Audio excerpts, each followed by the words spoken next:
Pens पर ये सलाह आती हुई हमारे दर्शक निखिल का हम सवाल लेंगे। स्नेहा 1000 क्वांटिटी ले रखी है, एवरेज प्राइस इनकी 1080 की है। अदानी ग्रीन की मैं बात कर रही हूँ। नज़रिया इन्होंने हमें अपना दिया नहीं है, लेकिन आप इनको इस लेवल पर अब क्या सलाह देंगी? ये तो फिलहाल गहरे घाटे में है, लेकिन थोड़ा सा अगर 6-8 महीने का नज़रिया रखें तो क्या समय अवधि ठीक रहेगी उतने के लिए? वो बेटर रहेगा बिकॉज इसमें थोड़ा सा टाइम देना पड़ेगा। अगर आप देखें तो ओवरऑल चार्ट स्ट्रक्चर और इसके बहुत ही कंसोलिडेशन जैसा स्टॉक है, जहां पे आप बहुत ही एक रेंज में ट्रेड करता है, फिर वंस इन अ वाइल एक मूव आता है और फिर अगेन एक थोड़ा सा कंसोलिडेशन दिख रहा है। बट एक चीज पॉजिटिव है कि डेली चार्ट में ये अब 20 डैमा को रिस्पेक्ट कर रहा है, इनफैक्ट उसके आसपास सपोर्ट ले रहा है, which is a good thing.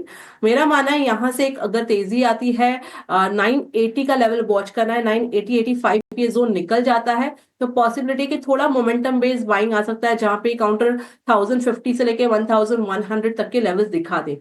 तो अब अभी के लिए तो आई वुड सजेस्ट कि होल्ड करें। अगर आपको स्टॉप लॉस लगाना है तो that should be maintain around 890। हमारे एक दर्शक हैं जिन्होंने YouTube पर सवाल पूछा है, एशियन पेंट्स पर राय जानना चाहते हैं। 210 शेयर हैं इनके पास और 3298 यानी लगभग 3300 के भाव के आसपास इन्होंने खरीदारी की हुई है। नुकसान यहां पर झेल रहे हैं। एशियन पेंट्स पर बताइए क्या राय बन रही है स्नेहा? ऊपरी स्तरों की इनकी खरीदारी है 3300 के आसपास।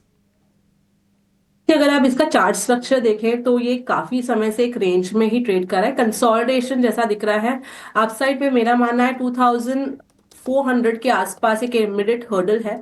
अगर 2400 निकाल देता है, which also coincides with the 20 डेमा on the weekly chart structure, अगर इसके ऊपर निकल जाता है तो पॉसिबिलिटी करके कि यहाँ से एक तेजी एक्सटेंड हो सकती है और हम मे बी 2500 से लेके 2800-700 के जोन भी देख पाएंगे। तो अभी के लिए तो आई वुड सजेस्ट कि जिस तरह का लास्ट 2 वीक्स का डेवलपमेंट है बने रह सकते हैं, दिक्कत की बात नहीं होनी चाहिए। अगर स्टॉप लॉस मेंटेन करना है तो आई वुड सजेस्ट करके कि 2270 का एक स्ट्रिक्ट स्टॉप लॉस लगा के बने रहे।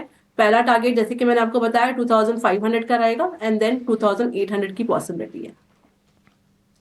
चलिए, एशियन पेंट्स पर ये सलाह आती हुई स्नेहा 6 महीने का समय है इनके पास नाल्को में, किस स्टॉप लॉस के साथ आप रुकने की सलाह देंगी?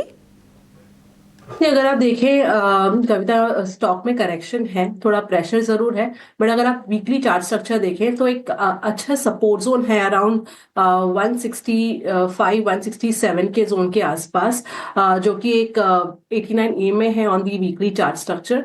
सो आई बिलीव वो एक अच्छा सपोर्ट एक्ट कर सकता है और प्रीवियसली भी अगर आप देखें तो यही जोन एक सपोर्ट एक्ट किया है। तो अगर किसी के लॉन्ग से आई वुड सजेस्ट करके कि एक स्ट्रिक्ट स्टॉप लॉस लगा ले अराउंड 165 का और बने रहे। यहाँ से अगर मोमेंटम आना है तो ये जो अपसाइड है एटलीस्ट हमें अगर दिखता है 180-182 का levels on the higher side, तो वहां पे एक बार रिव्यू करें। अगर इसके ऊपर जाता है तो पॉसिबिलिटी करके कि ये स्टॉक तेजी करके 195 से लेके 200 जोन भी दिखा दे। बट अभी के लिए with a strict stop loss of 165 hold करने की सलाह होगी। जी बिल्कुल, स्टॉप लॉस नाल्को के लिए 155 का है, स्नेहा बताते हुए।